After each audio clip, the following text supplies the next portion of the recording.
So then, recently, there's been a lot of fitness influencers, ex-bodybuilders or charlatans coming out of the woodwork and once again demonising, stigmatising or otherwise just putting a bad name on insulin as well as glucose responses. Now, it's 2024 and I really hope that this whole myth and this whole claim would have died by now, but evidently not, and unfortunately we've got to call out some shit. So the claim is that certain foods increase your glucose response, desensitize you to insulin responses, and therefore cause you to gain fat. And most of the time they actually suggest that this violates the first law of thermodynamics, which is kind of the universal law which governs a calorie deficit working. Now, first and foremost, let me be clear. No method of fat loss will work unless you are creating a calorie deficit, i.e. eating less calories than what you burn off. It kind of sounds like deja vu because I do say this quite a lot. So it doesn't matter whether or not you have a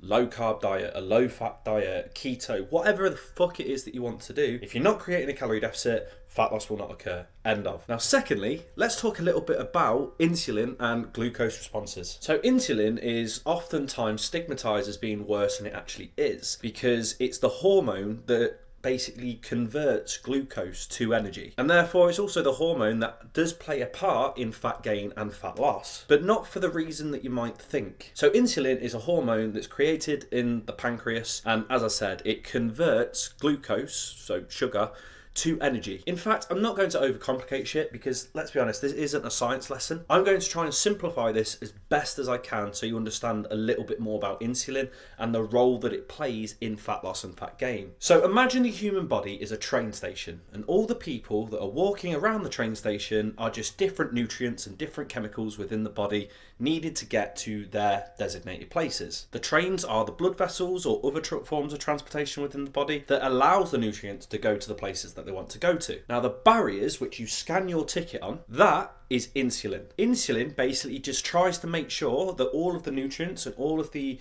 chemicals, including glucose, actually gets to the point or the place which it wants to be. So yes, if you were going to be putting on fat, insulin would be the catalyst for that, because that means that it will take the energy, the excess energy within your body, and make sure that it's going to fat cells or adipose tissue. The opposite's also true. If you have enough energy in your system to do the shit that you need to do, it ensures that the glucose that you're intaking goes towards energy. So it acts as the catalyst or the thing that's responsible for obviously making fat loss happen or making fat loss not happen. But that being said, it still doesn't work without a calorie deficit or a calorie surplus being created, in much the same way as the barriers in a train station. They're useless unless there's people to use them. It doesn't matter that the barriers are there. What matters is the people that are going in and out them. The only time you should really be worrying about your insulin response and your glucose response for that matter is if you are at risk of type 1 diabetes, which tends to be hereditary. So if your mum, dad, grandma, granddad, or anyone in your family has had it previously, or type 2 diabetes, which tends to be caused by obesity. So unless you are obese, onset of obesity, or you look like you're going to potentially be obese in the future based on your current lifestyle choices, then insulin responses as well as the glucose response of each food that you're going to be intaking is kind of a futile thing to worry about. It's not really the most important thing. It's kind of like trying to kill an ant with a shotgun. It's so extreme, so specific, and for you guys who are literally trying to just kill the ant in general or lose fat, it shouldn't really be your first point of focus, especially if you're still not creating a calorie deficit. So stop listening to these,